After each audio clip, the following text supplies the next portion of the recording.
Olá, olá, olá. Bom dia a todas as pessoas que estão nos prestigiando hoje. É um prazer imenso estar aqui, é um prazer imenso ter recebido esse convite do IBDT.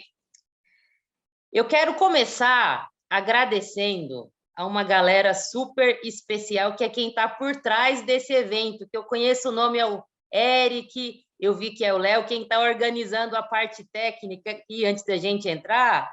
Eles fazem um trabalho sensacional de tirar nossas dúvidas, de nos ajudar, principalmente eu, que sou um pouquinho atrapalhadinha. Então, quero agradecer a essas pessoas que estão nos bastidores, viu? Vocês são sensacionais.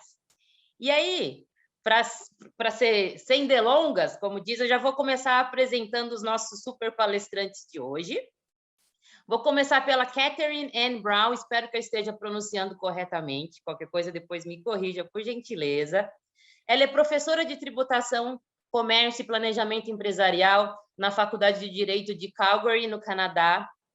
O Gustavo Haddad, que é professor de cursos de pós-graduação do INSPER, do IBDT, ele também é ex-membro do Conselho Administrativo de Recursos Fiscais, famoso CARF, doutorando pela Universidade de São Paulo. A Andressa Pegorato, ela tem LLM em Tributação Internacional pela Universidade de Viena, ela também é mestre em Direito Tributário pela USP, e eu já quero dizer que, para esse painel de hoje, nós vamos falar das PPT clauses nos contratos de bitributação. Eu li o livro da Andressa de capa a capa, para eu aprender um pouco mais, sensacional. A Suzy... Esse aqui eu vou arriscar a pronúncia, viu, Suzy? Depois você, por gentileza, o Rafael, alguém me corrige aí. Hort, ela é fellow na Calvert Foundation International, pós-doc IBFD em Amsterdã, doutora em Direito Tributário Internacional e Economia pela Universidade de Aalborg. Rafael, depois tu me corrija. E, por fim, o queridíssimo Rafael Lavez, a quem eu estou atormentando há alguns dias, trocando ideias para a gente se comunicar e dar tudo certo aqui. A gente está em fusos diferentes, então, brigadão pela paciência, pelo esforço, viu, Rafael, para se adaptar aos fusos.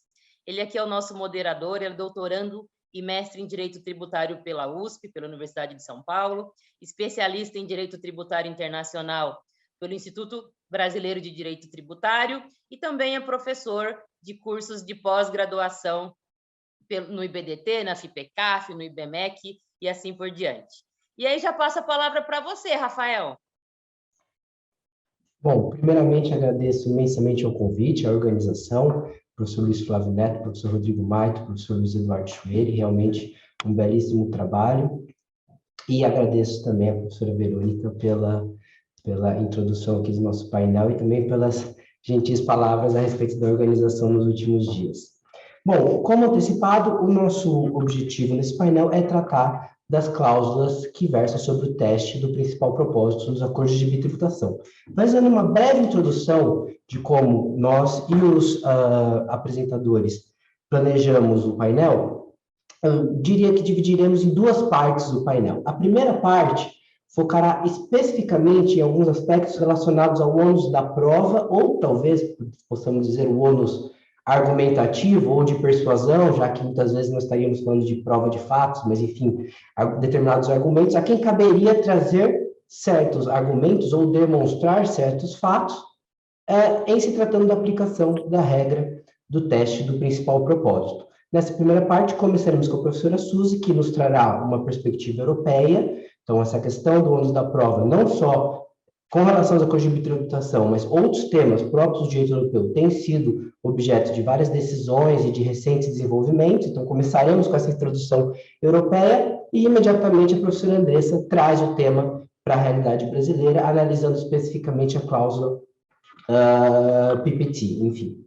A segunda parte, a gente avança um pouco mais para entender, bom, como funciona esse tipo de regra geral anti-abuso ao final. E é uma parte interessantíssima se pensarmos que, do ponto de vista brasileiro, nós não temos essa experiência corrente de uma regra geral anti-abuso. Então, geralmente, sempre é um tema que traz algumas perplexidades. O professor Gustavo vai nos apresentar uma análise comparativa das doutrinas anti-abuso que aparecem no Brasil, sejam as relacionadas à simulação, propósito negocial e agora essa proposta da OCDE com os acordos de bitributação. E no final do nosso painel, contaremos com a participação da professora Catherine, do Canadá, que compartilhará conosco o caso Alta Energy, que é um caso que foi julgado no final do ano passado na Suprema Corte Canadense e que trata justamente da aplicação da regra geral anti-abuso canadense no contexto de tratados. Então, é um bom exemplo para entendermos, bom, como isso funcionará na prática quando chegarmos na nossa vez de decidir casos dessa natureza. Bom, sem me prolongar, passo, portanto, a palavra para a professora Suzy. Muito obrigado.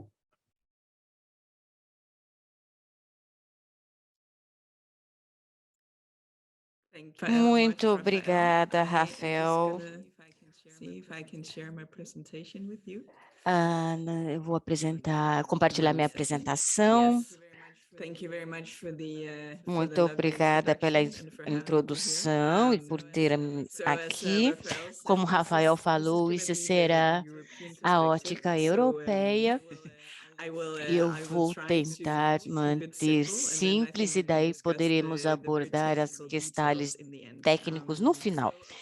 Então, lógico, isso é um pouco mais específica, porque temos disposições específicas ligadas à lei tributária com relação ao ônus da prova. Eu acho que muitos dos desafios que enfrentamos na lei doméstica de tributação são basicamente a mesma coisa. Eu vou ver a abordagem mais prática hoje de manhã. Eu sou na academia, mas eu também sou scholar, eu também sou conselheira tributária. Então, eu acho que é uma boa abordagem pegar um caso específico e daí podemos falar com base neste caso específico que eu vou apresentar.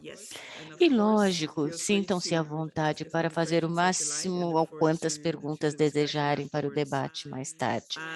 Desta forma, quando nós falamos sobre o ônus da prova, lógico, nós sabemos que nós temos o projeto, o principal purpose do artigo 7, e nós temos do OECD, mas também o 299 da ótica europeia, como o Rafael mencionou, nós temos os dois disposições anti-abuso introduzidas pela diretriz da lei secundária, e nós temos um princípio geral das Nações Unidas. Desta forma, eu sou da Dinamarca e há alguns anos nós éramos responsáveis, nós não tínhamos essa intenção, mas podemos dizer que estamos meio que responsáveis pela mudança da lei tributária das Nações Unidas, da União Europeia, desculpa. Então, nós tivemos algum caso, casos da Dinamarca, provavelmente você já ouviu do beneficial case, do beneficiário efetivo, e como muitos outros Estados-membros, que nós falamos Brasil e outros países, com disposições anti-abuso. E, lógico, nós tivemos as possibilidades dentro da diretriz de introduzir isso. Então, basicamente, a diretriz quer dizer que se você estiver na União Europeia, tiver uma estrutura, se você estiver subsidiária, matriz, e você quer distribuir dividendos ou lucros, você pode fazer isso sem sem pagar todos esses tributos, mas também há a possibilidade para os Estados-membros introduzir disposições anti-abuso e para que não se torne tão pesado. Na Dinamarca, nunca fizemos realmente isso. Então, durante anos, na verdade, nós tivemos política muito restritiva, nós queríamos ser uma empresa de holdings, queríamos uma nação de holdings. Então, na ótica dinamarquesa, nós não cobramos imposto de dividendos e remessa de lucros, então era atrativo ter uma subsidiária na Dinamarca, e no final dos anos 90, início dos 2000, através da Comissão Europeia, dizendo que era muito agressiva. Então, introduzimos a retenção de impostos, que ocorreu, então, foi muitas corporações tiveram que mudar, ou desejaram mudar as suas estruturas, estavam ponderando o que fazer, então. Desta forma, ao invés de ter esse tipo de política muito linear, nós começamos a ter alvos no que decidimos que eram umas estruturas agressivas, tradicionalmente você tem uma subsidiária dinamarquesa e daí você tem uma corporação interpostas, a holding em algum lugar na União Europeia e daí você tem uma empresa matriz fora da UE. Então, você tem para ter os benefícios, você vai precisar de um tipo de empresa dentro da UE, você pode distribuir os lucros, dividendos, reter impostos, e daí você vai decidir quando manda para a sua matriz global. Desta forma, a administração começou a ter como alvo esse tipo de estrutura, então isso você vai ter que reter impostos para esse tipo de composição. Então, não tinha certeza se havia uma base jurídica para isso. A União Europeia falou que sim, em 2016 e em 2019 eles julgaram esses casos com relação a dividendos e juros ou lucro. Eles falaram que primeiro, se não importa o que você tem dentro das suas regras domésticas, existe um princípio anti-abuso da UE, então você não pode obter os benefícios se a estrutura que você implementou era só para esse tipo de tributação e artificial, e na intenção não era esta com as disposições legais. Mais interessante, talvez, é que os tribunais, nesses casos, eles deram 6 indicações que eles eram muito específicos em fatos, dizendo se essas indicações estavam presentes, então isso provavelmente era uma situação de abuso e você não deveria permitir o benefício ou disallow. Então, eles, na verdade, se você quiser vantagens tributárias, se os dividendos ou os lucros que são distribuídos se terminarem num país fora da UE, e essa é toda a atividade da matriz, é fazer essa redistribuição, e se é óbvio com relação às obrigações contratuais do grupo, isso é predestinado a ocorrer, então podemos considerar que a holding é artificial e você não deve obter os benefícios. E também falaram, essa reestruturação da holding é interposta em conexão próxima, por exemplo, com novas legislações, que era o caso na Dinamarca. Então, isso é uma indicação que esse provavelmente era feito, digamos, para motivos tributários. Eu acho que após essas decisões dos tribunais, os advisors tributários falaram que basicamente significa que muitas das estruturas que nós tínhamos implementadas não mais eram viáveis. E então tivemos que reponderar e pensar tudo. E se rapidamente retornarmos para a redação na linha, no tratado, olhando os tratados tributários, você pode reconhecer o mesmo sistema, você pode ver que se um dos propósitos do princípio era um benefício tributário e é razoável concluir que seria o caso. Então, bem, então o benefício deve ser recusado, exceto quando de acordo com o objeto e o propósito do tratado. Por isso, o elemento do objeto, se não for de acordo com o objeto e propósito da disposição que você está olhando, os elementos subjetivos que é este equilíbrio de motivos tributários e os não tributários. E pelo menos da ótica prática, no meu ponto de vista, isso é onde reside o ônus da prova, se torna complicado para os contribuintes. Algumas vezes você pode ver um escorregão na proteção dos direitos dos tratados tributários. Então, um pouquinho aqui. Agora nós temos a diretriz anti-elisão fiscal, então o princípio geral da nova lei é redação, estrutura do mesmo jeito, é um principal propósito em vez do main, então usa a palavra main em vez de main purposes, então o principal propósito ou propósito são iguais. Estão falando que é o ônus da prova, que é um pouquinho diferente. E eu acredito que são nuances que podemos abordar mais adiante, mas verdade, ele é estruturado ligeiramente diferente, porque se você comparar, você tem o principal propósito, que é o teste de razoabilidade, reasonableness. Então, das disposições anti-abuso, você tem as nuances não genuínas. Bom, na verdade, há uma diferença? Pode ser. Uma coisa que nós podemos dizer é que o ônus da prova e seus detentores têm que começar com a administração tributária. Então, eles são aqueles, em primeiro lugar, que têm que determinar, documentar que algo está faltando, ou é ou não é.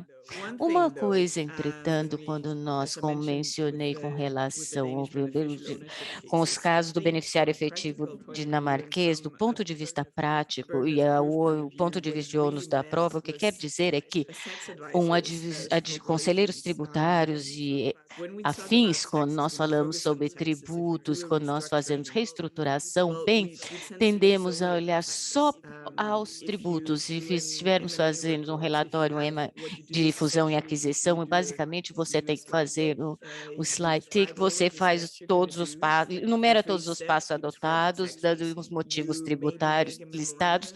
Talvez você pode ter um memorando falando se implementarmos essa estrutura ao fazer essas atividades, então essas são consequências tributárias e esses são os riscos tributários impostos. E você pode fazer, já que fazemos isso há muito tempo, então nós detectamos um problema agora que com relação à ótica do ônus da prova e defender a sua posição tributária, não importa se você é o propósito do princípio ou EITAD-Agar, ou mesmo a Justiça, o Tribunal Europeu, da União Europeia, você tem que olhar tudo o mais, porque você tem que ter a capacidade de demonstrar o que você fez, não é por motivos tributários. Muito bem, esse pode não parecer tão simples ou ruim, mas vou dar um ótimo exemplo agora com relação a isso, demonstrando quão interessante essa conexão pode ser. Então, aqui temos um caso de dividendos de beneficial ownership do tribunal, que então o beneficiário efetivo, e a sentença saiu em 2019, todos os casos que foram apresentados e que hoje nós provavelmente chamaremos uma estrutura bem agressiva tributário, porque tem estruturas com subsidiárias dinamarqueses e eles interpuseram, e eram companhias europeias que tinham absolutamente nenhuma atividade, com algumas exceções. E eu diria que esta aqui provavelmente foi a mais agressiva de todos, porque nós tínhamos a holding interposta em Chipre, nenhuma atividade lá. Basicamente, o que ocorreu, como já disse, nos anos 1900 e início de 2000, temos esse sistema muito atraente e mudou. E este é o caso onde os contribuintes, aqui o grupo, pediram aconselhamento, então nós vamos mudar as regras, temos que fazer e pagar e reter tributos, e o que nós queremos fazer, e os conselheiros da área falaram, não há problema, então a estrutura original subsidiária dinamarquesa, daí Bermuda e daí a Global nos Estados Unidos. Tudo bem, vamos interpor uma empresa em Chipre. Dentro da União Europeia, perfeita, podemos usar a diretriz, tudo bem. E a administração tributária pegou isso, então, em primeira instância dos tribunais administrativos, o tribunal falou, então, isso foi em 2012, argumento da administração tributária não funcionou porque eles argumentaram que a empresa de Chipre não era o beneficiário efetivo e o dinheiro acabou fora da União Europeia, nos Estados Unidos, e os tribunais falaram muito bem, mas estamos falando sobre subsidiária matriz, então, na verdade, é uma exigência dentro dessa diretriz com relação aos rendimentos, então o tribunal passou para de primeira instância, e o tribunal de primeira instância, lógica que deu uma decisão não tão promissora para os contribuintes. Desta forma, então, voltaram para os tribunais domésticos e foi decidido no ano passado, não no Tribunal Superior, vamos ver o que falam, mas a High Court, aquele que foi na próxima instância, Tribunal Superior falou, bom, essa situação específica, em primeiro lugar, sim, interpondo a empresa Chipre, a Holding, é abusivo de acordo com a lei da União Europeia. Então, eles falaram, não haveria benefício com relação às subsidiárias da UE. Então, depois eles falaram, mas basicamente nós temos que agrupar a distribuição aqui. Era de 2005, e, na verdade, neste caso, os contribuintes, de alguma forma, deram, digamos, uma contabilidade forense muito séria e documentaram que esses dividendos distribuídos, na verdade, eram redistribuídos até jusante da cadeia, digamos, nos Estados Unidos. Então, a partir de 2006, onde eles provavelmente estavam redistribuídos, mas levou 4 anos para redistribuição.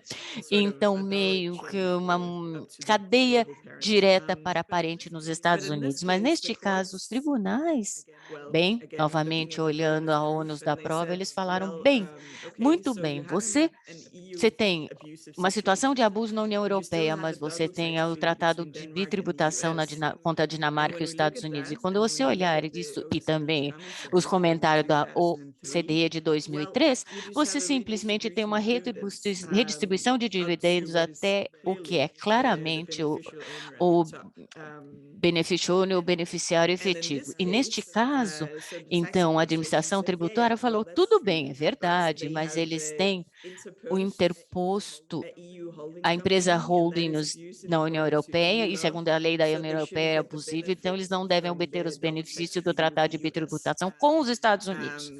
Então, para mim, isso realmente não faz sentido. E eu acho um ótimo exemplo de quão difícil o ônus da prova, desculpa, é difícil para os contribuintes para essas situações internacionais. É interessante mencionar que o tribunal decidiu que talvez seja o caso, mas se olharmos do ponto da tributação internacional e tratado de bitributação, não há questão realmente, porque, em primeiro lugar, qual é o benefício? Eles poderiam distribuir os dividendos diretamente aos Estados Unidos, e se o advisor em 2000 e pouco falou que ele não tivesse uma bola de cristal, ele poderia ver no futuro, provavelmente eles teriam feito isso ao contrário do que fizeram. E eles falaram, então, muito bem, então qual é o benefício que temos aqui? Porque nos Estados Unidos, ou de qualquer forma, os dividendos estão lá, então não estamos vendo uma questão aqui. Na verdade, para a principal parte dos dividendos, isso na verdade é 92 milhões de dólares norte-americanos que foram distribuídos nessa parte, eles documentaram que o dinheiro subiu a cadeia, tudo bem, de acordo com o Tratado de Bitributação entre a Dinamarca e os Estados Unidos, a alíquota tem que ser menor, e segundo as leis domésticas da Dinamarca, isso quer dizer que tem que haver retação de impostos. Então, tudo encaixou. E isso foi, na verdade, eu poderia dizer, sem nem dúvidas, isso foi realmente uma surpresa, porque foi uma estrutura bastante agressiva, mas se considerarmos a ônus da prova ou de persuasão, que eu chamo aqui, na verdade, é basicamente o ônus da persuasão, digamos assim. Em primeiro lugar, você tem que cavar muita documentação, voltando todo o caminho até 2005. Então, muito impressionante como conseguiram fazer isso. Você depois tem que juntar as partes e falando se foi o que aconteceu. E nesta situação, eu acredito que sim, é verdade, você tem uma estrutura tributária muito agressiva para a União Europeia, mas não deve ter um efeito se você vai ter um benefício aqui com o tratado. Então, vamos ver como isso caminha depois da decisão do Supremo Tribunal. Eu acho que meu tempo está quase acabando, então eu vou terminar com este caso e eu gostaria de ouvir a pergunta de vocês e abordar essas questões. E muito obrigada.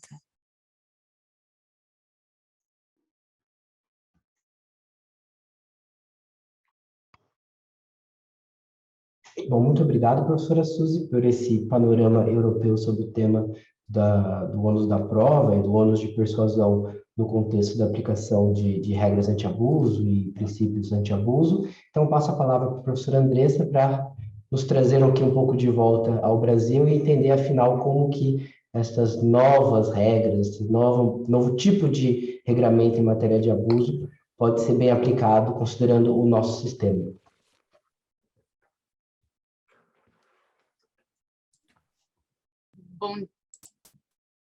Bom dia. Não sei se o meu áudio está bom. Em primeiro lugar, eu gostaria de agradecer... bom, obrigada. Eu gostaria de agradecer aos professores Chueire, Luiz Flávio e Maito pelo convite para participar desse congresso. Para mim é uma honra palestrar nesse evento com colegas de painel que eu tanto admiro. Sem mais delongas, eu vou passar para o meu tema agora. Então, como a gente já viu anteriormente, a cláusula de PPT ela foi desenhada da seguinte forma. Rafa, se você puder passar para o próximo slide. Então, aqui a gente tem, não obstante as outras cláusulas do acordo de bitributação, um benefício do acordo não deve ser concedido em relação a um item da renda ou capital, se for razoável concluir, considerando todos os fatos e circunstâncias relevantes, que a obtenção daquele benefício foi um dos principais propósitos de um arranjo ou transação que resultou direta ou indiretamente naquele benefício, a não ser que seja demonstrado que a concessão do benefício está em conformidade com o objetivo e propósito das cláusulas relevantes do acordo. Aqui, muito se discute sobre a questão do ônus da prova, porque a parte inicial da cláusula de PPT, ela indica que as autoridades fiscais podem negar o benefício do acordo se for razoável concluir que a sua obtenção teria sido um dos principais propósitos da transação. Ou seja, parece haver uma ampla margem de discricionariedade para as autoridades fiscais aplicarem a cláusula de PPT. Ainda, o trecho final da cláusula de PPT, ele indica que o benefício deverá ser concedido se estiver em conformidade com o objetivo e propósito das cláusulas relevantes do acordo de bitributação, o que pode dar uma ideia de inversão do ônus da prova, pois pode parecer que caberia ao contribuinte demonstrar que a sua transação estaria de acordo com o objetivo e finalidade do tratado. Rafa, se você puder trocar de slide. Mas, aqui, uma interpretação consistente da cláusula poderia evitar esse problema. Em primeiro lugar, a própria redação da cláusula de PPT, ao prever que pode ser demonstrado que a concessão do benefício está em conformidade com o objetivo e propósito das cláusulas relevantes do tratado, ela não restringe essa comprovação apenas ao contribuinte. Isso porque também não seria razoável que a cláusula de PPT fosse aplicada para negar o benefício convencional, quando a sua concessão estiver em conformidade com o objetivo e finalidade do tratado. Até porque a interpretação jurídica é uma atividade indecomponível, de forma que tanto o fisco quanto o contribuinte devem cumprir a cláusula como um todo. Então, não se pode segregar a aplicação da cláusula em duas partes, com destinatários específicos. Então, a primeira parte da cláusula seria para as autoridades fiscais e a segunda parte da cláusula para os contribuintes. Isso não faria sentido. Então, se uma transação cumpre o objetivo e finalidade do acordo, as autoridades fiscais elas não podem negar o acesso aos benefícios e aguardar que o contribuinte exerça seu direito de contraprova. Em segundo lugar, a redação da cláusula de PPT ela indica que as autoridades fiscais devem analisar objetivamente os fatos e circunstâncias relevantes. Então, é necessário apresentar elementos para comprovar, com base no caso concreto, que houve um uso indevido do acordo de tributação para que se possa negar um benefício convencional ao contribuinte.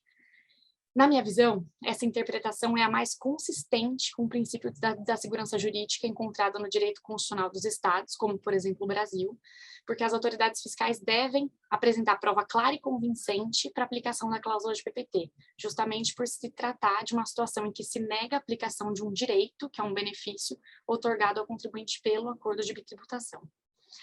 Na linha dessa interpretação, conforme o princípio da segurança jurídica, a expressão fatos e circunstâncias relevantes deve ser vista à luz da substância do negócio jurídico, levando em consideração a estrutura física de uma sociedade, as atividades exercidas e a sua conexão com a atividade fim do grupo, a assunção de riscos, a economia tributária produzida, entre outros fatores. Tudo isso vai demonstrar se a transação é genuína ou não, ou seja, se há indícios de artificialidade ou falta de substância da transação, independentemente da intenção do contribuinte isoladamente considerada. De alguma forma, a OCDE parece confirmar essa posição, porque nos comentários ao artigo 29, parágrafo 9, ela diz que será improvável que um dos principais propósitos de uma transação ligada à atividade principal de uma pessoa jurídica seja a obtenção de um benefício do acordo de bitributação. Ou seja, na visão da OCDE, elementos de artificialidade versus genuinidade, eles são importantes para aplicar a cláusula de PPT. Então, em resumo, na minha opinião, para aplicar a cláusula de PPT, as autoridades fiscais devem demonstrar, por meio dos fatos e circunstâncias, que a transação possui indícios de artificialidade e que, portanto, não é uma transação genuína, tendo sido realizada essencialmente para a obtenção do benefício do acordo de forma incompatível com seu objetivo e finalidade. Esse aspecto nos conecta a um segundo ponto relevante, que envolve a interpretação do trecho, um dos principais propósitos de uma transação. Então, para que a cláusula de PPT seja aplicada de forma consistente, o benefício convencional só deveria poder ser negado se a transação tiver ocorrido essencialmente para sua obtenção. Rafa, pode trocar, obrigada. Aqui, para deixar mais claro, eu vou tratar dos exemplos 6G dos comentários ao artigo 29, parágrafo 9º, que foram trazidos pela própria OCDE. Aqui no exemplo C, eu tenho uma sociedade RCO que constitui uma fábrica em um país em desenvolvimento para diminuir os custos de produção, mas ela escolheu uma jurisdição com a qual o seu país de residência possui acordo de bitributação. Aqui a OCDE se posicionou no sentido de que, apesar de ter sido considerada a obtenção de benefícios convencionais pelo contribuinte, o principal propósito da transação, e aí aqui ela fala em principal, foi a expansão dos negócios com custos de fabricação menores. Ou seja, mesmo que a cláusula de PPT trate de um dos principais propósitos, a OCDE demonstrou entender que a referida cláusula não alcança transações genuínas, mesmo que os benefícios convencionais sejam levados em consideração para sua realização. Já no exemplo G, a TCO, que é uma companhia aberta residente no estado T, possui subsidiárias em diversas jurisdições. A maioria dessas subsidiárias realiza atividades em seus mercados locais. Em uma das regiões, a TCO detém participação societária em 5 subsidiárias em países vizinhos. A TCO decide, então, constituir uma nova sociedade nessa região para realizar atividades intragrupo para essas 5 subsidiárias em países vizinhos. Esses serviços seriam administrativos, de contabilidade, jurídico, recursos humanos, serviços financeiros, entre outros.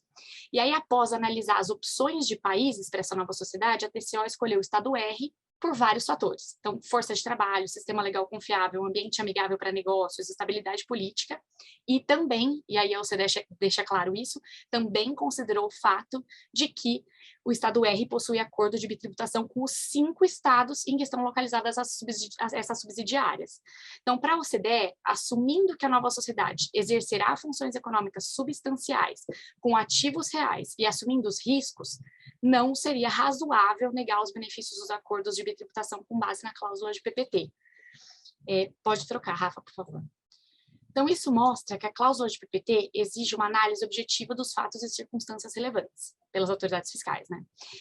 Então, devem ser verificadas as características da transação, tais como artificialidade ou falta de substância, para se justificar a negativa de um benefício previsto no acordo. Então, na minha visão, a melhor interpretação seria de que transações genuínas que ocorreram na realidade fática, mas que também tenham como propósito secundário e não essencial a obtenção do benefício de um acordo de bitributação, elas não deverão satisfazer o elemento subjetivo da cláusula de PPT, uma vez que o contribuinte pode levar em consideração a vantagem fiscal, sem que isso tenha como consequência negativa do referido benefício. Porém, o que não pode acontecer é a criação de uma transação artificial, cuja motivação seja essencialmente a obtenção do benefício do acordo. Essa interpretação está em linha com o objetivo e propósito dos próprios acordos de bitributação, que é a promoção das relações econômicas transacionais por meio de operações genuínas. Se não fosse assim, a cláusula de PPT ela poderia alcançar toda e qualquer transação, que é pouco provável que a obtenção de benefícios não seja considerada por um contribuinte dentre as inúmeras outras possíveis razões para ele celebrar um negócio jurídico. Até porque também não seria razoável conceder acesso aos benefícios apenas em caráter acidental ou secundário. Aqui, embora eu defenda que essa interpretação é a mais adequada da cláusula de PPT, é fato que existe um descompasso entre o texto da cláusula e a sua finalidade. Na minha dissertação de mestrado, que foi publicada pelo IBDT há quase 2 anos atrás, eu propus uma alteração de redação para que deixasse essa interpretação mais clara e para que as hipóteses de aplicação da cláusula também pudessem ficar mais claras.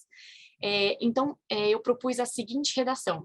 O parágrafo 1º diria o seguinte: não obstante as outras cláusulas do acordo de bitributação, um benefício do referido acordo não deve ser concedido em relação a um item da renda ou capital se o propósito essencial de uma transação ou arranjo tiver sido a obtenção daquele benefício de forma contrária ao objetivo e propósito das cláusulas relevantes, que de outro modo justificariam a concessão desse benefício. Então, aqui a expressão propósito essencial, ela abarcaria transações cujo propósito primordial tenha sido a obtenção do benefício do acordo. Ou seja, transações realizadas para a obtenção do benefício do acordo de bitributação sem outras razões extratributárias. Por outro lado, caso uma transação tenha sido realizada por razões extratributárias, mas a obtenção do benefício também tenha sido levada em consideração pelo contribuinte, a cláusula de PPT não deveria ser aplicada. Além disso, a obtenção do benefício do acordo deve ter ocorrido de forma contrária ao objetivo e propósito das cláusulas relevantes. Então, se uma transação for realizada pelo contribuinte por razões tributárias, mas cumpriu o objetivo e propósito da cláusula convencional, como, por exemplo, uma cláusula que traz limites quantitativos que foram cumpridos genuinamente pelo contribuinte, o benefício do acordo não deve ser negado pela cláusula de PPT. Como eu mencionei, o objetivo e propósito primordiais do acordo de bitributação é a promoção das relações econômicas, então não faria sentido eu negar um benefício de um acordo de bitributação para transações genuínas, justamente porque o que se pretende promover é intercâmbio de bens e serviços e a movimentação de capitais e pessoas, resguardando a segurança jurídica nas relações transnacionais. O segundo parágrafo da cláusula proposta dispõe o seguinte: para negar um benefício do acordo de bitributação, as autoridades fiscais dos estados contratantes devem comprovar, de forma clara e convincente, após uma análise objetiva dos fatos e circunstâncias relevantes, a ausência de outro propósito extratributário que se sobreponha ao benefício convencional, apta a confirmar a artificialidade da transação ou arranjo. Então, aqui a comprovação pelas autoridades fiscais respeitaria o princípio da segurança jurídica. E, fora isso, a análise objetiva dos fatos e circunstâncias relevantes tem que demonstrar indícios de artificialidade da transação, para que eu possa aplicar a cláusula de PPT. Por fim, o parágrafo 3º da cláusula proposta dispõe o seguinte: se um benefício do acordo de bitributação for negado, as consequências tributárias serão aquelas que ocorreriam na ausência da transação ou arranjo considerado artificial, podendo ser concedido um benefício diverso do acordo de bitributação pelos estados contratantes para conjunto fático anterior em que o contribuinte estava inserido. Então, se a cláusula de PPT for aplicada para negar um benefício do acordo, na minha visão, o contribuinte ele merece que um benefício alternativo seja concedido para ele, com base na cláusula convencional aplicável na ausência daquela transação ou arranjo considerados artificiais, ou por meio da qualificação do rendimento em alguma outra cláusula convencional do tratado. Então, não se deve ser afastado o acordo de bitributação como um todo, porque senão a cláusula de PPT ela teria um efeito penalizante, além de parecer que não é a intenção da cláusula pela própria redação, quando ela fala em um benefício.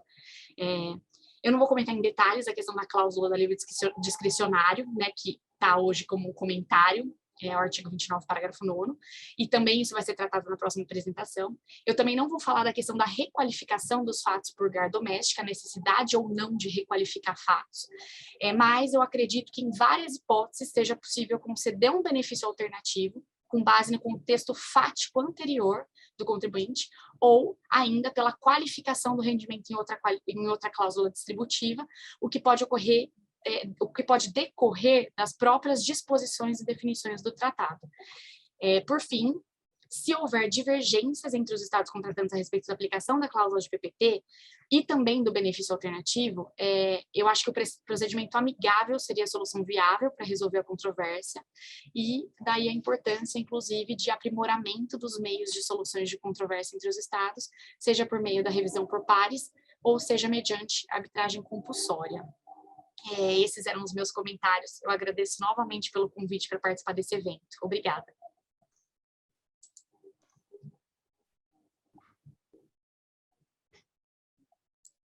Bom, muito obrigado, professora Andressa, pela concisa, objetiva e bastante assertiva apresentação. Obviamente demonstra aí os anos de estudo sobre o tema que, como a nossa presidente Verônica, já bem destacou, estão ali muito bem sumarizados no seu livro sobre o tema.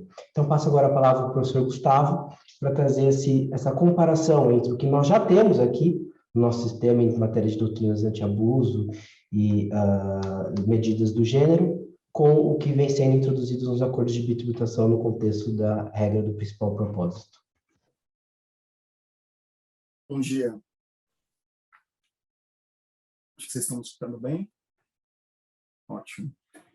Eu queria começar agradecendo aos professores Chueri, Luiz Flávio e Rodrigo pelo convite para participar mais uma vez do Congresso. É um prazer estar aqui com os demais panelistas. Queria também agradecer a Verônica e ao Rafael pela organização e pelos debates prévios que nós tivemos. Eu quero dizer que eu aprendi bastante sobre a cláusula PPT. Não sou um especialista como a Andressa, mas me coube formular uma comparação entre o que a cláusula PPT poderia implicar na prática tributária brasileira com as doutrinas anti-abuso ou com as práticas dos tribunais administrativos e judiciais brasileiros de doutrina anti-abuso domésticas. Eu vou projetar aqui a apresentação, espero que eu consiga fazer isso direitinho.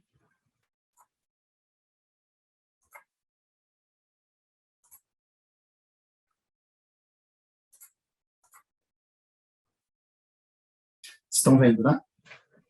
Sim. Ótimo. Muito bem. O propósito da minha apresentação será tentar formular uma comparação e trazer paralelos, similitudes e diferenças entre o que nós temos aqui no ambiente doméstico de teorias anti-abuso e prática dos tribunais com o que poderia resultar da aplicação de uma cláusula PPT pela autoridade fiscal brasileira nos tratados brasileiros. Como pano de fundo, é importante mencionar que o Brasil, acho que todos sabemos, não é parte do MLI, do Multilateral Instrument, e ele escolheu formular negociações individuais para introduzir algumas das recomendações das ações BEPS, e estas negociações já começaram. Nós temos atualmente 3 tratados em vigor que incluem a cláusula PPT, numa redação basicamente idêntica ao que foi proposto pela OCDE. Esses tratados são Argentina, Suíça e Emirados Árabes. Para dar uma dimensão da amplitude disto, o Brasil tem atualmente 36 tratados em vigor, então 3 deles, 10% dos tratados já incluem a cláusula. Ainda é uma extensão reduzida, mas que tende a aumentar ao longo dos anos, na medida em que, tanto para novos tratados, quanto na renegociação de tratados existentes, o Brasil, a política, os negociadores brasileiros têm trazido a cláusula, e ela, obviamente, tem sido aceita pelas contrapartes. Nós temos 4 tratados que já foram pactuados e estão em processo de ratificação e entrada em vigor. Singapura, Uruguai são tratados novos, Chile e Suécia são alterações em tratados existentes. Então, esse é o contexto em que hoje, potencialmente, a cláusula PPT poderia se aplicar. Para poder formular uma comparação entre as doutrinas domésticas anti-abuso e a cláusula PPT, é inevitável enveredar em algo que é bastante complexo e que gera um congresso inteiro, potencialmente, que é qual é o status atual em matéria de anti-abuso ou norma anti-elisiva no Brasil. Eu optei por fazer um recorte mais simples para poder, em seguida, fazer a comparação com a cláusula PPT. E esse recorte começa com uma breve história de como as discussões relacionadas aos limites ao planejamento tributário evoluíram no ambiente brasileiro. E, em seguida, eu trago os conceitos de substância e propósito como recortes dessa discussão, para posteriormente formular ou tentar formular a comparação. E, no final, eu uso 2 casos hipotéticos para testar o resultado da comparação e permitir uma discussão, eventualmente, aqui no painel.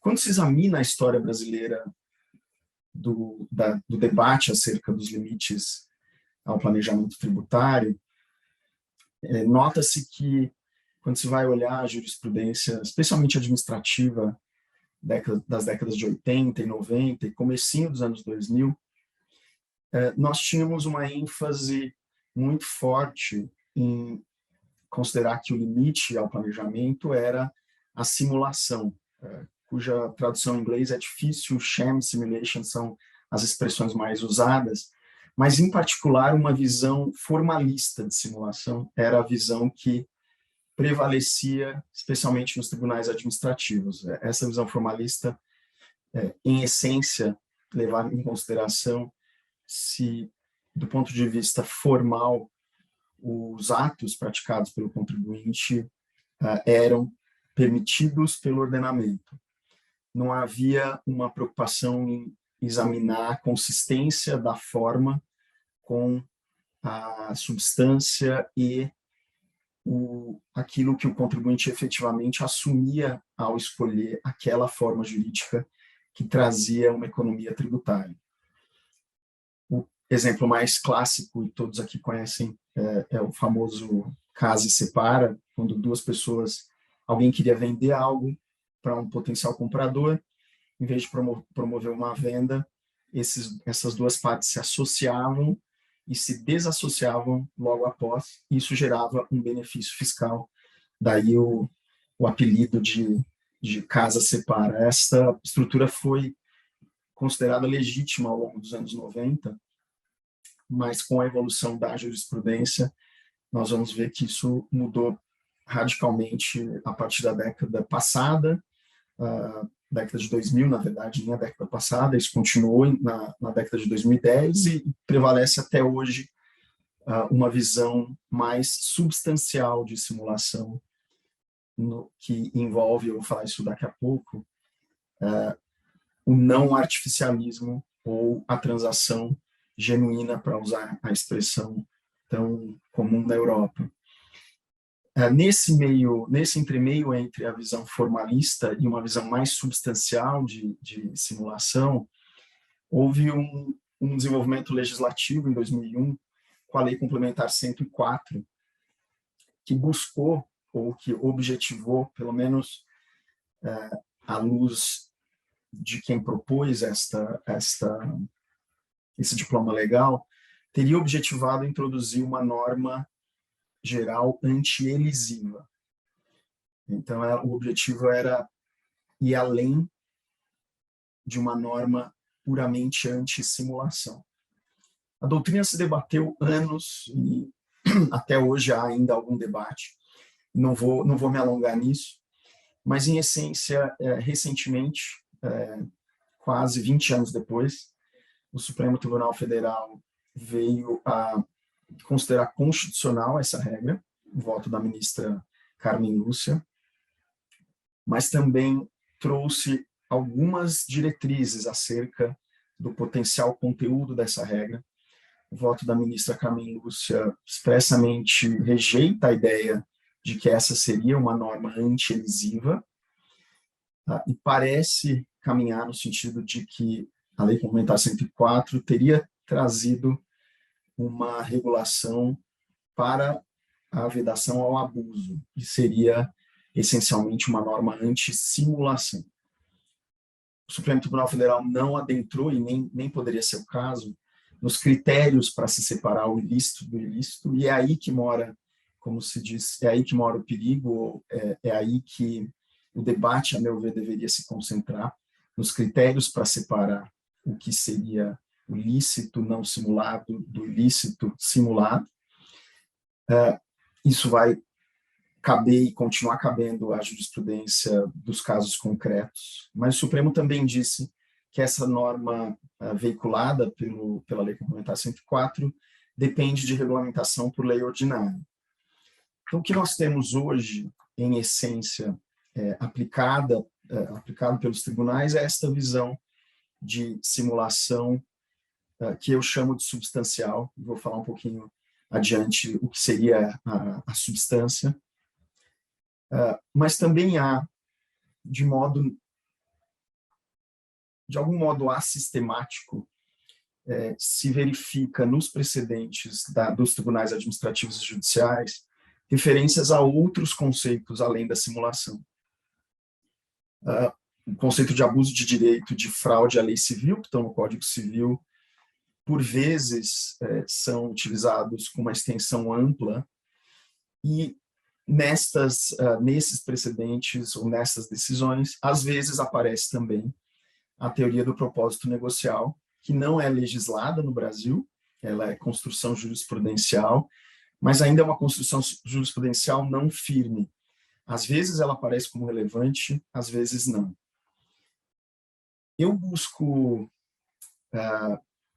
contextualizar esse debate olhando para duas figuras que, a meu ver, deveriam ser as figuras a serem consideradas no caso concreto para se determinar a licitude ou a ilicitude de uma transação no âmbito doméstico. E aí, em seguida, a partir dessa comparação, a gente vai examinar que paralelo poderia se trazer para a cláusula PPT. A ideia de substância, a meu ver, é a ideia que deveria ser considerada para se examinar se um ato é ou não simulado, se ele é ou não oponível ao fisco. E a substância sinaliza que a transação, a forma escolhida pelo contribuinte, ela é real, ela não é artificial. O contribuinte assume todos os ônus não tributários de ter seguido ou de ter feito aquela escolha. Aqui há o famoso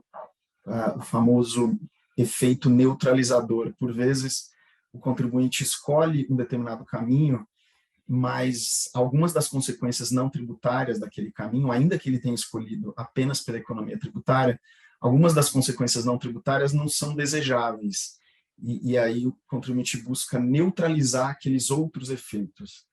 Esse, para mim, é um possível indício de ausência de substância.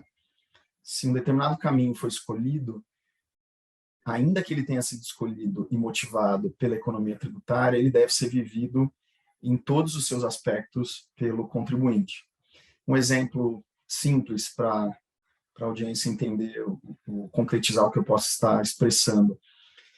Se um contribuinte prestador de serviços, a gente conhece aqui no Brasil um tributo chamado ISS, o contribuinte prestador de serviços decide se mudar para um município que tenha uma tributação de ISS reduzida ou menor do que a do município de São Paulo, por exemplo. Ele precisa efetivamente deslocar os recursos humanos e materiais para aquela cidade. E as desvantagens potenciais desse deslocamento, por exemplo, o maior trânsito que os empregados terão que enfrentar, a distância para as residências, esses ônus terão que ser efetivamente assumidos.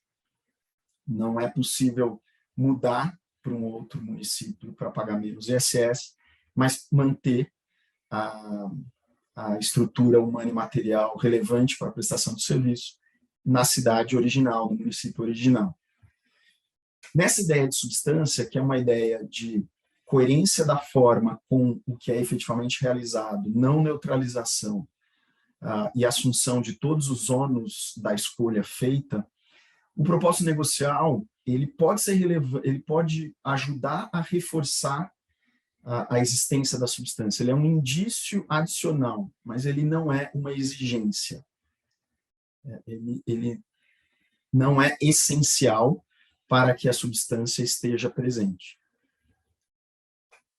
As teorias de propósito negocial puras, que por vezes tentam ser formuladas em decisões dos tribunais brasileiros, mas, como eu disse, não me parece que seja algo já assente, elas parecem sinalizar, embora não digam expressamente, que a substância pura não é suficiente, que é necessário que, além da transação acontecer efetivamente, não ser artificial, precisa haver propósito negocial distinto para aquela escolha.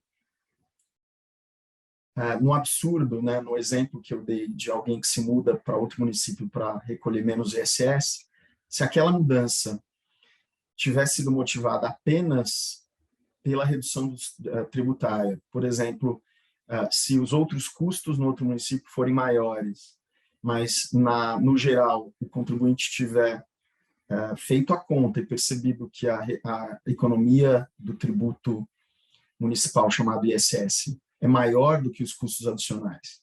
ele decidiu se mudar por conta disso, numa visão estrita de propósito negocial, e é difícil que alguém assuma isso que eu acabei de falar, mas é a consequência da aplicação da doutrina do propósito negocial, esta mudança não seria oponível ao fisco do primeiro município. Um outro exemplo, em alguns grupos empresariais, se separam atividades para se obter algum benefício tributário, de imposto de renda ou de algum outro tributo. Dentro do mesmo grupo se separam atividades em empresas diferentes. Essa separação, por vezes, é feita apenas pela redução tributária.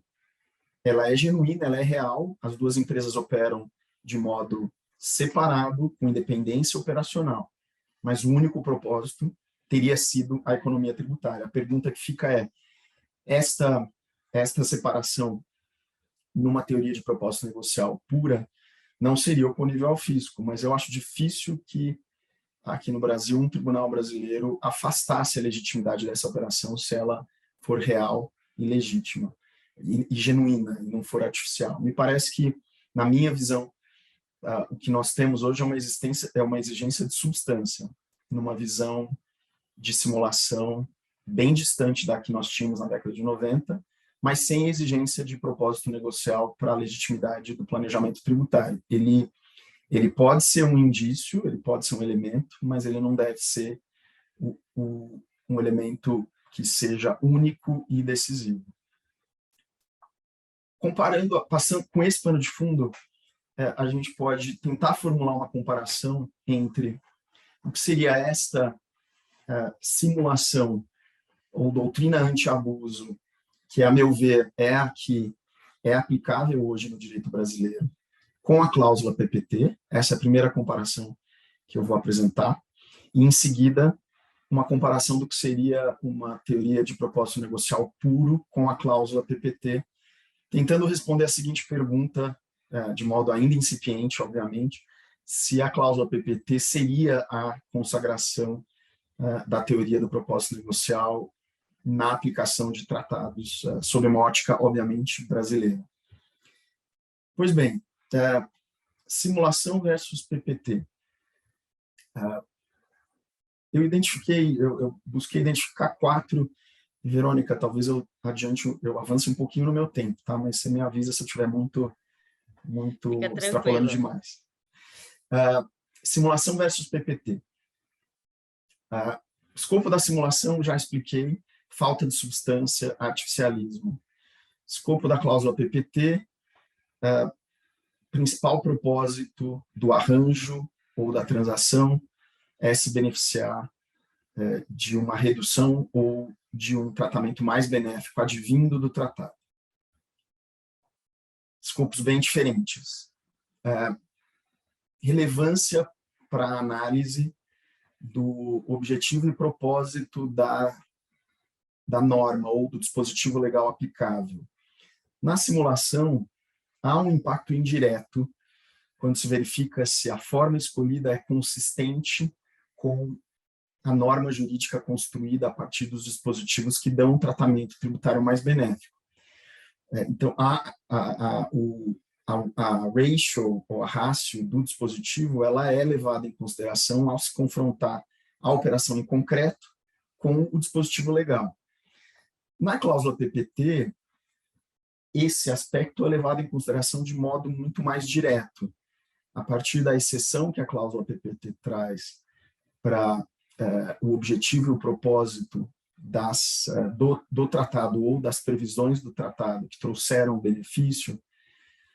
A cláusula PPT traz uma exceção à regra geral, que está ali no escopo, de desconsideração do benefício do tratado. Então, o benefício do tratado, ainda que tenha sido motivado exclusivamente, ou ainda que a transação tenha sido motivada pela existência do benefício, o benefício é mantido se esta manutenção for consistente com os objetivos e propósitos da regra que traz o benefício no tratado.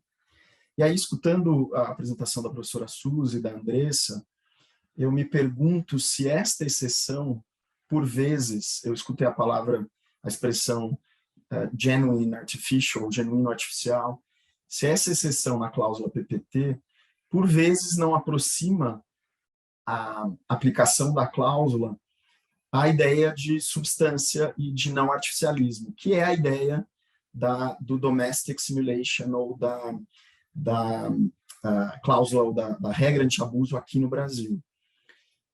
Me pareceu, examinando e preparando esta apresentação, que em várias situações, e vou dar um exemplo daqui a pouco, pode haver situações em que a razão principal é o benefício do tratado, mas como a operação é legítima, real, consistente,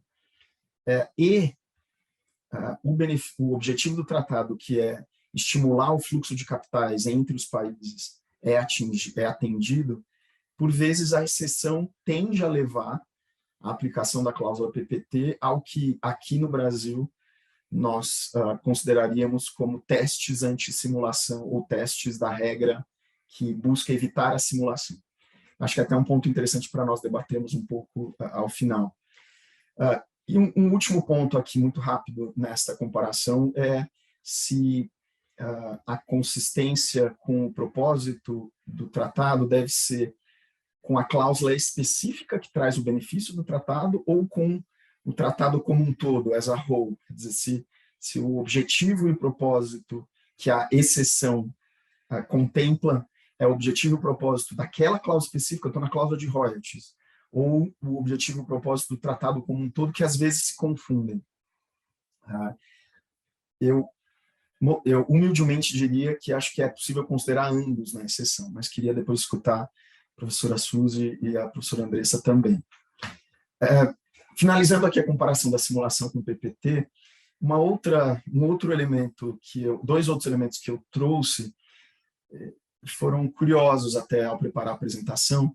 Nós aqui no Brasil, quando discutimos simulação, é muito comum na aula de direito tributário se falar que há dois tipos de simulação: a simulação absoluta, cuja metáfora é o fantasma. Eu não queria praticar operação, eu queria praticar operação alguma, mas pratico uma operação para ter o benefício. A gente chama isso de absolute sham, né, de simulação absoluta. E a simulação relativa, em que pratica-se uma operação para esconder ou disguise uma outra operação.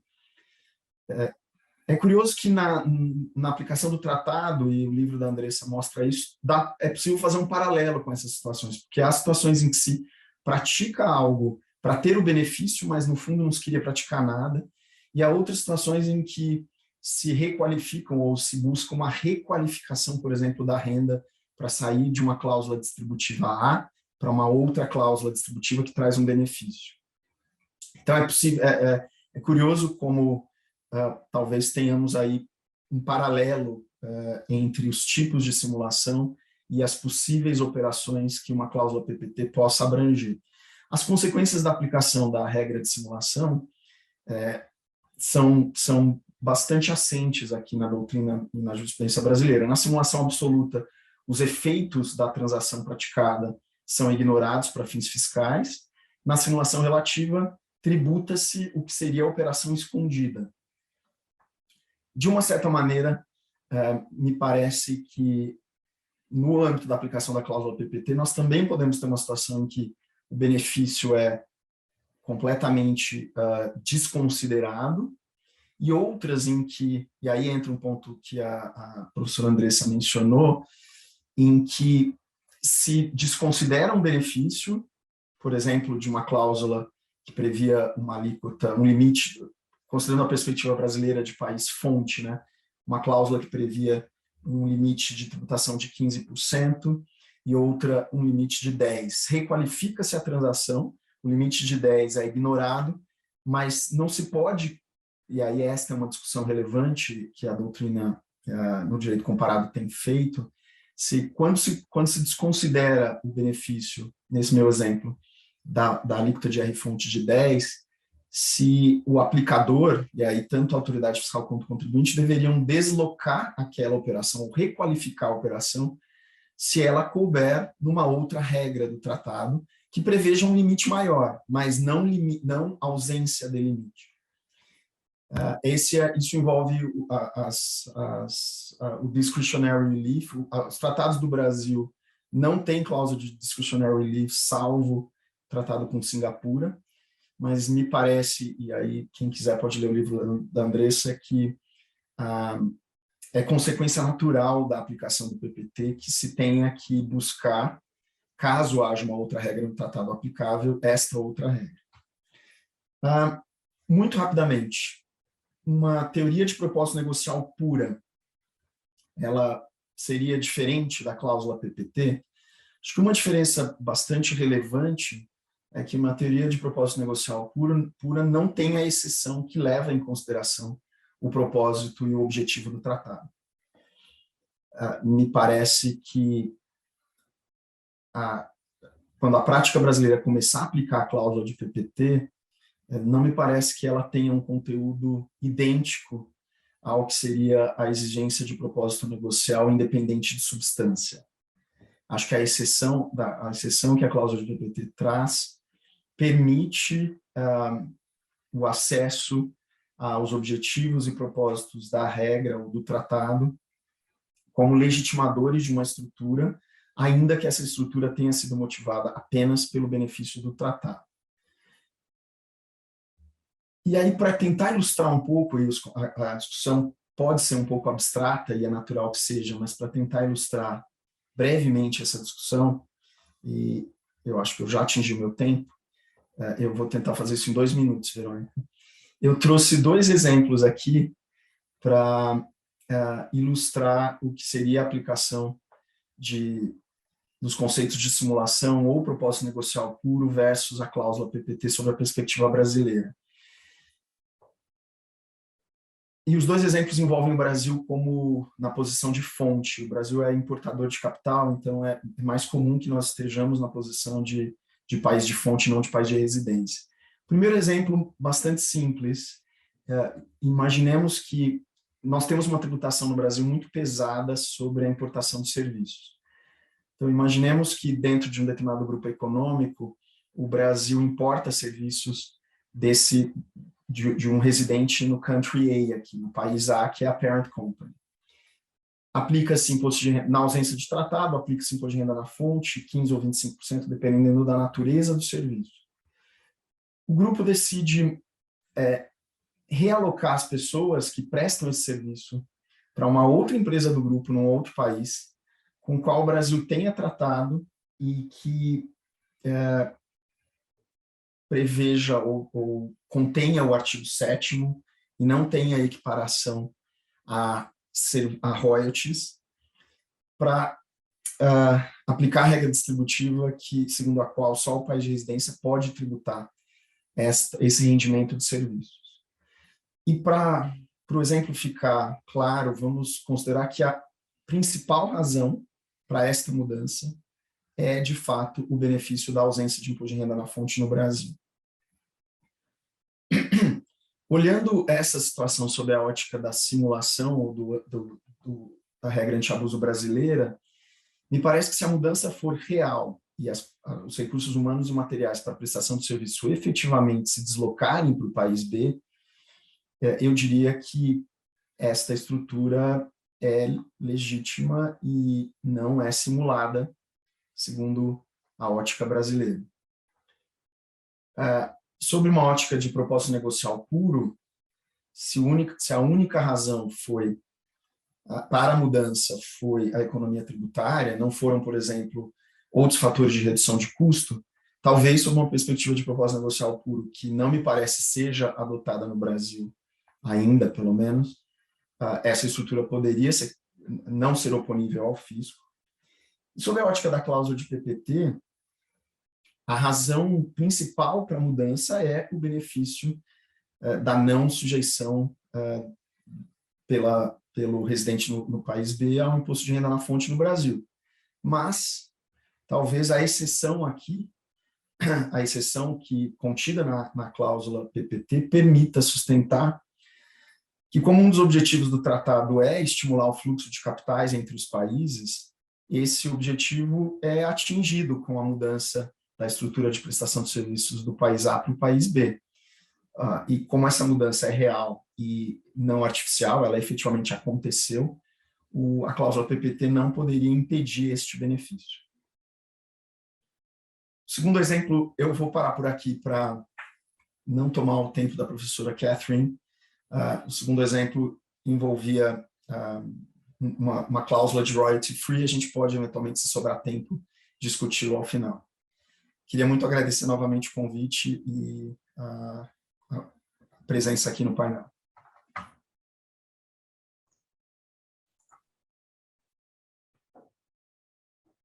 Bom, muito obrigado, professor Gustavo, pela abrangente exposição. Nos trouxe alguma tranquilidade em saber que, quando estivermos diante da cláusula PPT, talvez não estejamos diante de algo tão diferente do que no nosso dia a dia, tanto do ponto de vista acadêmico quanto da prática tributária, já nos debatemos. Bom, seguindo então para a nossa última palestrante, professora Catherine, gostaria de agradecer imensamente o convite, particularmente tomando em consideração que o fuso horário para a professora é menos vantajoso, digamos assim, já que ela está numa região com horário bastante cedo. Então, muito obrigado, e a palavra está com a senhora.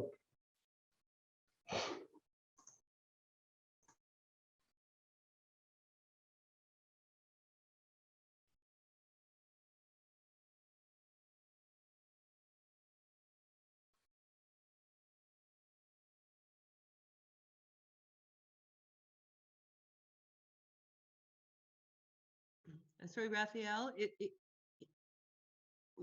would you like me to begin? Sorry, Professor Catherine, I think you was not hearing our translation, so please go ahead. Thank you. Sorry, because I said in Portuguese we have this simultaneous translation, but no problem at all. You can go on. Sorry, and thank you very much for your participation. Yes, thank you. Muito obrigada.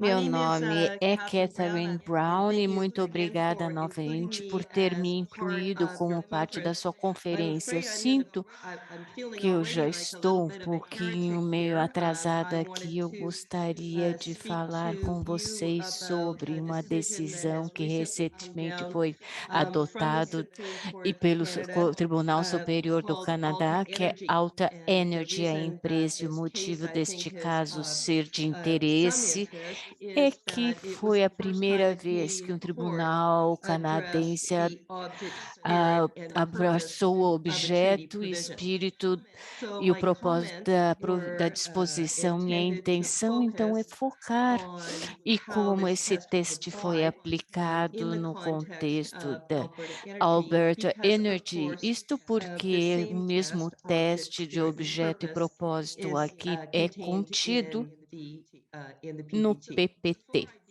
Antes de iniciar, eu gostaria de já dizer que parece que eu sou do Oeste selvagem, porque no Canadá, como ponto inicial, nós não fazemos o treaty shopping como algo abusivo corporativamente, como abusivo com as atrações decorrentes teriam que atingir um resultado que a disposição tinha a intenção de lutar, a disposição subjacente ou evitar ou a disposição de uma certa forma que possa frustrar o quanto objeto ou espírito ou propósito. Então, colocando isso numa ótica, utilizamos a guarda de regras anti-elisão e olhando o que eu chamo de transações decorrentes de tratados tributários abusivos, e o Canadá, seu Suprema Corte, citou alguns pontos que eu acho bastante importante dentro deste texto. Quando utilizamos essa palavra abuso ou uso errôneo, essas palavras não deveriam ser interpretadas como se aplicando alguma coisa de comportamento imoral por parte do contribuinte contribuinte, que tenta minimizar os passivos tributários para a aplicação do nosso GAR-Tax. Os contribuintes têm o direito de selecionar uma ação ou transações minimizando a sua responsabilidade tributária. Então, o tribunal, pelo menos o Supremo canadense, declarou que a nosso GARD só pode ser aplicado a tratados tributários e benefícios onde o abuso fique absolutamente claro. Com esses comentários em mente, eu quero passar agora e falar um pouquinho sobre os fatos dentro do caso de Alberta Energy, que é do Supremo Tribunal do Canadá, em novembro de 2021, e foi o primeiro que o nosso tribunal aplicar o GAR no contexto de tratado tributário. O interessante quanto essa decisão do tribunal foi que foi na decisão 6-3 em favor do contribuinte, mas a maioria de uma abordagem muito distinta para avaliar o espírito do objeto e o propósito das disposições do tratado tributário que os contribuintes recorrem e confiam. Então, os fatos podem ser bem simples comparado com algumas das circunstâncias que foram abordadas pelos panelistas antes de mim. Adicionar simplicidade envolve uma corporação norte-americana estabelecendo uma subsidiária canadense para ter o Oil and Shell e seus negócios. Isso ocorreu em 2011, em 2012, Alberta Luxembourg foi incorporada, e então o acionista era um parceiro canadense com os mesmos investidores. Ele tinha investido em corporações norte-americanas. No mesmo dia, Luxembourg adquiriu as ações da corporação Alberta. Então, pondo um ponto aqui, Luxembourg queria adquirir essas ações, não tinha funcionários, na verdade, nem tinha um escritório em Luxemburgo, e era referida que era uma corporação com um único propósito, era só menção. Lógico, evidentemente, em 2013, Luxembourg vendeu as ações da corporação de Alberta Corporation e pediu isenção de ganhos de capital, que era aproximadamente 3 milhões de dólares norte-americanos, confiando no artigo 13, 4 e 5 do Tratado Canadá-Luxemburgo, e mantendo os comentários passados do seu debate, parece que essa transação não poderia ser mais agressiva. Então, nós temos uma holding que tem parte em Luxemburgo, e seu único propósito era adquirir ações da corporação canadense e pedir o benefício do Tratado Canadá e Luxemburgo quando essas ações foram vendidas. Então, a questão perante o tribunal foi muito objetiva com relação à equipe geral do tema de abuso de tratados, será que essa transação era contrária aos objetos, espírito e propósito do tratado tributário, ou, sendo mais específica, qual era o propósito do privilégio que o contribuinte solicitou com relação aos comentários que foi falado. Meu espanhol não é tão bom, mas é uma abordagem muito distinta, talvez tenha sido adotada contra essa transação. Então, nós, comparado com outros países que utilizam diferentes testes anti-elisão comparado com o que fazemos no Canadá.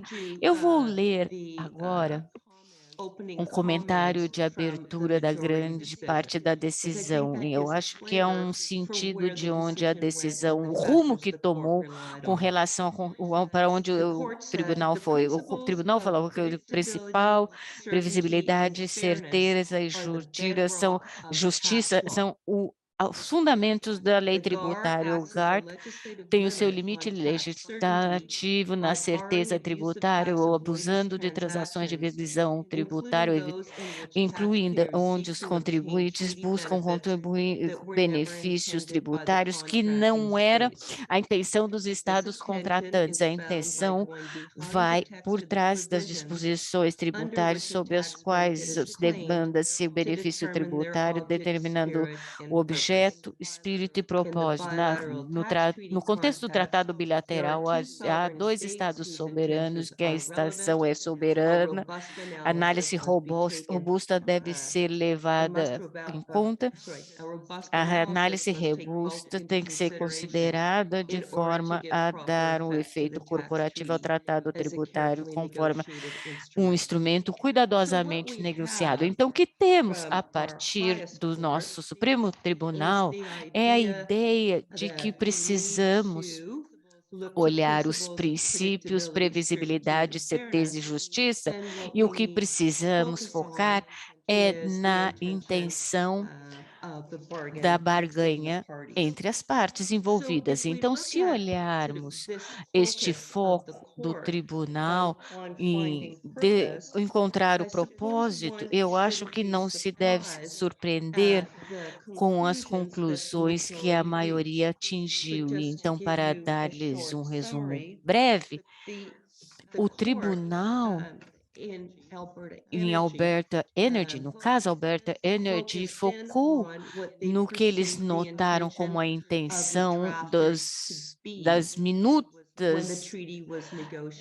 minutas do tratado quando da sua negociação. Então, a decisão foi feita, mas uma das questões abordadas hoje neste painel de quem era o ônus, e na aplicação do GAR, o ônus está no ministro para estabelecer que a transação e a sua questão era contrária ao objeto, o espírito, o propósito da disposição. Desta forma, neste caso, o tribunal decidiu, e eu acho que muito tendencioso pela ideia da certeza e previsibilidade, que o ministro simplesmente não estabeleceu aquele ônus. E na análise que o tribunal adotou, começaram, por exemplo, com a avaliação da residência como base para decidir se ou não deve-se obter ter vantagem de um benefício do tratado tributário. Ficou claro que o espírito do artigo não era limitado para corporações com conexão econômica suficiente a Luxemburgo, e a lógica era interessante. Falaram que o artigo 23.3 do tratado especificamente excluiu algumas companhias holding específicas para não jogarem com benefício sobre o tratado. Então, o tratado per se abordou o tipo de corporações que não deveriam beneficiar do tratado tributário. Assim, este tratado não abordou uma corporação como aquela estabelecida em Luxemburgo, que incluiu ativos, que tinha ações na corporação, que estavam conduzindo um negócio subjacente. Então, vou continuar com este tema, que o tribunal, ao interpretar o tratado, baseou pesadamente no que ele chamava do princípio da exclusão. Em outras palavras, se o tratado, os negociadores do tratado planejaram excluir aquele tipo de transação no tratado, eles deviam ter feito assim. Outro argumento interessante, na minha opinião, que foi abordado com relação ao carve-out no artigo 13.5, foi o carve-out do ganho de capitais, e o artigo correspondente, que a corporação residente em Luxemburgo confiou nessa cláusula para demandar isenção com relação às ações canadenses. E ao examinar essa disposição, o tribunal decidiu que ficou claro que havia uma distanciamento da teoria econômica que é subjacente aos tratados tributários e o comprador, e o propósito era encorajar investimentos feitos no Canadá, de forma que, olhando essa análise novamente, eles falaram, nunca houve a intenção de ser limitado a corporações com uma conexão substantiva econômica com Luxemburgo. E na análise do que o propósito da disposição foi, o tribunal continuou e fez uma inferência negativa da ausência de uma regra anti-shopping com o artigo 3, como a exigência de beneficiário efetivo. Então, com relação aos dividendos, com relação ao Canadá é uma nação de capital de importação de capital, então impostos pesados buscam investidores estrangeiros atraindo benefícios tributários, e o que o Canadá visava fazer. Então, na verdade, quando foi negociado, Luxemburgo era conhecido como paraíso fiscal e o Treaty Shopping não era forçar implementar estratégias tributárias quando se tratado tributário foi negociado entre as partes. Então, dado o achado do tribunal o objeto do espírito e o propósito do carve-out, com base na intenção dos negociadores no momento que o tratado foi redigido, foi promover ambiente internacional de investimento. Na segunda visão do tribunal, o tratado operava exatamente da forma como foi concebido.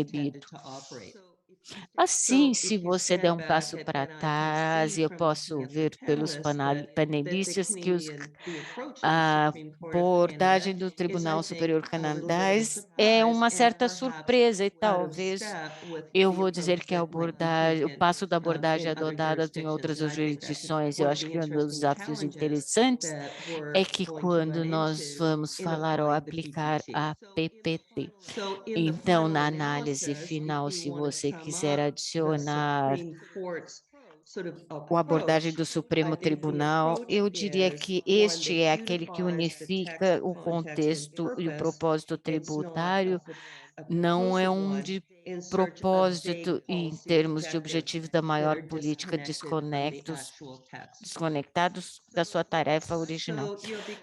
Vocês vão ficar felizes em saber que nem todos no Supremo Tribunal Canadense era totalmente fora de passo com relação a uma visão mais global, assim parece. Então, houve uma abordagem mais de nuance. Eles falaram que o objeto, o propósito das disposições relevantes do Tratado Tributário é atribuir direitos tributários ao Estado com a conexão econômica mais próxima aos contribuintes em Canadá. Na sua visão, artigo 13, item 4, com relação ao ganho de capital alocados a Luxemburgo, de tributar os seus residentes, então, quando a propriedade é situada no Canadá e utilizada no negócio. Mas, nestes casos, eles falaram que Luxemburgo tem que ter uma conexão econômica próxima à receita dos contribuintes devido à proximidade da atividade do que é movimento de propriedades, de alguma forma, as ações, de onde as ações derivam seu valor. Então, na visão do grupo descendente do Supremo Tribunal do Canadá, Alberta e Luxemburgo, então, não havendo conexão econômica com Luxemburgo, deveria prever a demanda de qualquer benefício sob o tratado, isso porque frustraria a racional da disposição, então, por isso era abusivo. O tribunal prosseguiu e falou, digamos, tem uma coisa meio de lama aqui, porque a maioria e a minoria quanto à abordagem que cada um adou para analisar o espírito das disposições, mas a minoria falou a orientação comum dos dois países, Luxemburgo e Canadá, para o tratado não poderia ser prover avenias para residência de estados terceiros para indiretamente beneficiar dos benefícios tributários de Luxemburgo, então benefícios que eles não poderiam ter obtido diretamente. Então, essa essa é a análise. Então, o argumento subjetivo dos seus achados, e foi essa teoria de aliança econômica, e decidiram que interpretar os objetos aqui na intenção. Então, eles olharam além das palavras da disposição aplicável, então, quanto às transações, frustram a raciocínio subjacente. Então, esses foram os descendentes. Então, o Harvard, que foi onde se confiou o tratado, então eles argumentaram os raciocínios dos descendentes, falando que era benefícios econômicos para corporações de Luxemburgo, com conexões genuínas econômicas a Luxemburgo. Então, na sua visão, devido ao raciocínio ser no Harvard, era encorajar investimentos de corporações de Luxemburgo com conexões genuínas econômicas, e estava desconectado, então a transação subjacente foi dita como abusiva. Então, quando eu olho a decisão por um tribunal, quer dizer que foi pano comum, digamos. Primeiro, todos acharam um tipo de teoria de aliança econômica subjetiva às disposições. Acharam que o Harvard, com tributos centralizados, todos concordaram que Treaty Shopping não era abusivo, segundo Gar. Então, eu acho que o que eles acharam foi se a teste de conexão econômica com Luxemburgo era para beneficiar daquela aquele incentivo tributário específico. Então, essa é a chave em qualquer tratado tributário, shopping de treaty. Então, eles não divergiram naquele ponto. Desta forma, uma palavra que pode se aplicar nesse espírito de objeto, propósito e teste sobre o PPT, o ônus será reverso. Isto quer dizer que o contribuinte terá que demonstrar que a transação é de acordo com o espírito, propósito da disposição. Isto quer dizer, então, que no caso do PPT, o contribuinte estaria anotando na abordagem da maioria, em outras palavras, eles iriam desejar argumentar que o princípio da exclusão se aplica, certo? É uma ferramenta útil, mas se os negociadores do tratado tributários têm a intenção de excluir algo assim e excluiu determinadas empresas, holding e outra parte do tratado, então por que não aqui? E também a ideia de se a intenção era uma exclusão, segundo o artigo 13, do tipo de transação que Luxemburgo tinha entrado, deveria haver algum tipo de limite nesse 13 para fazer tal. Novamente, o ônus agora está sob o PPT, e se este for o caso, os argumentos no grupo Descent seriam aqueles que eu diria muito bem-vindos, e também eu acredito que neste focaria nos Descents numa posição forte de que o tratado, abuso do tratado deveria focar na política subjacente. E o PPT, por exemplo, foi uma escolha adotada pelo governo com intenção de evitar elisão fiscal. Então, isso quer dizer que o tribunal tem uma responsabilidade de dar eficácia à intenção e garantir o GAR, e prosseguir com o PPT ter uma função importante no controlar na elisão fiscal, e essa essas ações que se aplica com as disposições de um tratado tributário, mas talvez frustrado com o raciocínio subjacente. Então, isso quer dizer, eu acho, e pode-se ver que será uma aplicação interessante do PPT no Canadá, porque vai ser olhar além das palavras da disposição para determinar se a transação em questão frustra o raciocínio subjacente. Uma coisa que ficou claro do Supremo Tribunal do Canadá e que eles foram bastante que olharam a intenção dos negociadores do tratado e tentar descobrir o propósito do tratado tributário, e eu acho que uma das perguntas que faço é, será que é suficiente? Será que os tribunais deveriam estar olhando além das disposições específicas, confiar nos pares ou e a tribunal tomando uma análise de uma forma ampla para o efeito, como o Supremo falaria, será que é amplo o suficiente para reescrever esses tratados para evitar o que nós chamamos de treaty shopping, buscando tratados que tragam maior benefício.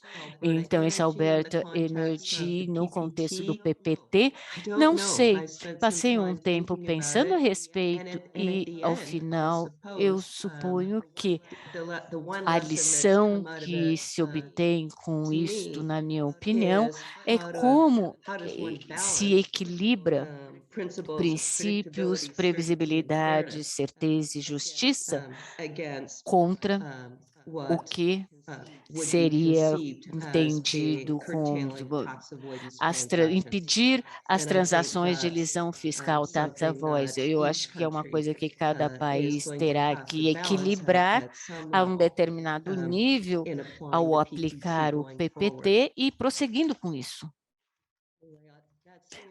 Esse é o final dos meus comentários e estou ansiosa esperando os debates que vão prosseguir. Bom, muito obrigado, professora Catherine. Sem dúvida nenhuma, o caso canadense Alta Energy será um excelente material de estudo para nós brasileiros vermos aonde chegou na prática essa avaliação do objeto e propósito das disposições relevantes, que pelo que vimos aqui nas demais disposições, talvez seja o ponto-chave na aplicação do teste do principal propósito. Bom, um rápido comentário. No nosso Q&A, os participantes, as pessoas que estão assistindo aqui o nosso painel, podem enviar as questões, que as questões, se não forem debatidas agora, por uma limitação de tempo, serão debatidas no final do dia, num painel especificamente voltado para estas questões. Então, por favor, subam as questões de vocês e gostaria de passar para a Verônica para apresentar uma questão para os nossos convidados. Maravilha, obrigada, Rafael. Obrigada a todas e todos que falaram, foi sensacional, arrasaram, foi muito bom. Na verdade, eu aprendi muito hoje, então estou feliz, porque também não sou especialista nesse tema, então, como eu sou uma eterna aprendiz, fiquei super feliz de ter esse aprendizado aqui com vocês. Tem algumas perguntas no Q&A que a gente não vai ter tempo de responder aqui, então provavelmente vão ficar para o último painel de hoje, que é super legal. E aí vamos focar em uma que eu acho que toca todas as falas. Questão de prova. Vamos imaginar uma seguinte situação. O contribuinte vai fazer uma operação hoje, vai decidir uma operação internacional, não sei, vamos criar na nossa mente. Que tipo de vai decidir em que país ele vai colocar uma subsidiária, por exemplo. Que tipo de documentação vocês acham que esse contribuinte já deveria pensar em arquivar, em guardar, para no futuro, caso ele venha a lidar com essa aplicação da cláusula de PPT, ele possa provar que, de fato, aquela operação foi genuína, que teve substância e tal. Que tipo de documentação vocês acham que seria prudente já pensar em arquivar para esses problemas futuros que talvez sejam comuns de agora em diante? Não sei quem quer começar, para eu não... O que vocês acham? Se não, eu escolho também. A Suzy está com... You can start, Suzy, if you like. Thank you. Sim, eu posso começar. Bem, desta forma, é uma ótima pergunta. Eu tentarei responder rapidamente nos chats, mas pelo menos para aqueles de nós que são advisors nos últimos anos, nós realmente temos que mudar o foco.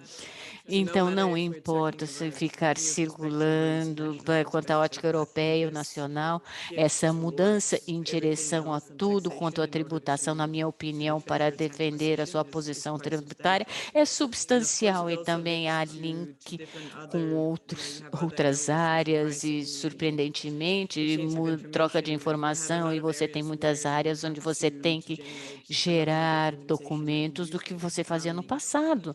E acho que tudo reúne, eu diria que uma coisa geral em termos disso é tudo relaciona-se com a lei corporativa, a parte jurídica deveria ter coisas, processo decisório, contratos, e para substanciar a estrutura corporativa da sua holding, corporações, isso também será extremamente relevante para a documentação tributária e seus propósitos para prosseguir, especialmente quando nós falamos sobre PPT e as regras de elisão anti-avoidance. Eu responderia da mesma forma. Em casos de trade shopping, a estrutura física, comprovantes, né, de estrutura física da subsidiária, contratos de trabalho para comprovar que eu tenho funcionários ali naquela subsidiária. E aí, se eu estiver diante de uma situação de rule shopping, contratos da operação, documentos da operação, então acho que esses são os documentos que comprovam a substância do meu negócio jurídico ou da minha subsidiária, se for uma constituição de pessoa jurídica, em um caso de trade shopping. Eu diria que a perspectiva documental não é muito diferente da perspectiva que se adota em casos domésticos também. Acho importante documentar não só a existência da substância, como a professora Suzy e a Andressa falaram, mas também o processo decisório de escolha, isso e as razões que levaram à escolha. Obter essa documentação pós-mortem, como a gente fala, né, é muito mais difícil depois de alguns anos. Então, é importante durante o processo de decisão que as instâncias decisórias em que essa decisão foi tomada também busquem formalizar as razões não tributárias pelas quais foi feita a escolha.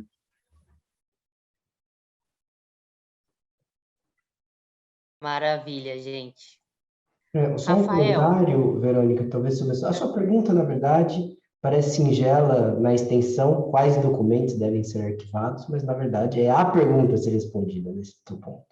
E se me permite dois complementos que foi colocado. Primeiro, acho que a pergunta demonstra a importância de que o fisco, ao pretender a aplicação dessa regra, que já delimite a acusação da razão pela qual, no entender do fisco, o objeto e propósito da disposição teria sido frustrado. Porque, pensando aqui na temática processual brasileira, imagina que auto de infração curioso, né? Você recebe uma auto de infração dizendo um dos seus principais propósitos foi se beneficiar do tratado.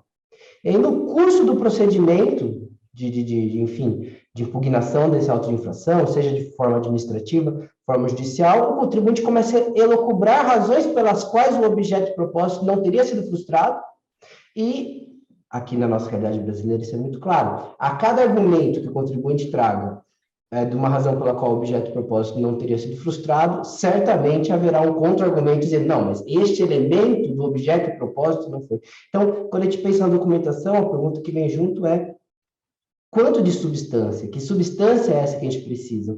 Porque, óbvio, todos nós pretendemos, por exemplo, quando um consultor estrutura uma operação, um advogado fornece uma opinião legal, que se seja algo legítimo, genuíno, com substância, mas o problema é quanto de substância, enfim, qual o volume, quais elementos. Só um exemplo aqui para a gente, sinceramente, na União Europeia se discute hoje a retirada das shell companies, e aí os critérios usados são curiosos. Ela tem uma conta bancária na Europa com movimentação, os empregados moram perto, olha que curioso, chega a ser anacrônico você testar a substância de uma entidade pela proximidade da residência dos empregados. Enfim,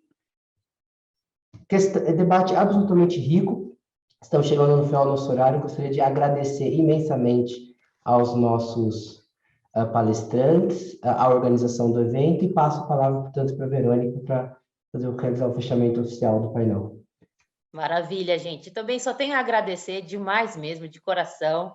Vou agradecer agora nominalmente ao professor Luiz Flávio, que me mandou um WhatsApp me convidando para esse painel, e é uma pessoa que eu não conheço ele pessoalmente, mas a energia da gente se dá... Foi muito rica a nossa troca em algumas coisas, e quando eu recebi o convite dele, fiquei muito feliz, que eu sou uma admiradora do Luiz Flávio. E muito obrigada ao IBDT pelo convite também, estou muito feliz. E obrigada a todas que palestraram para a gente, obrigada a todos, Rafael, Gustavo, Catherine, Andressa, Suzy, e obrigada por vocês ajustarem fuso. Não é fácil esse negócio de fuso, então é um esforço adicional que mostra o quanto que todo mundo estava engajado. Então, só obrigada mesmo a todas e todos, viu? Beijo no coração de vocês.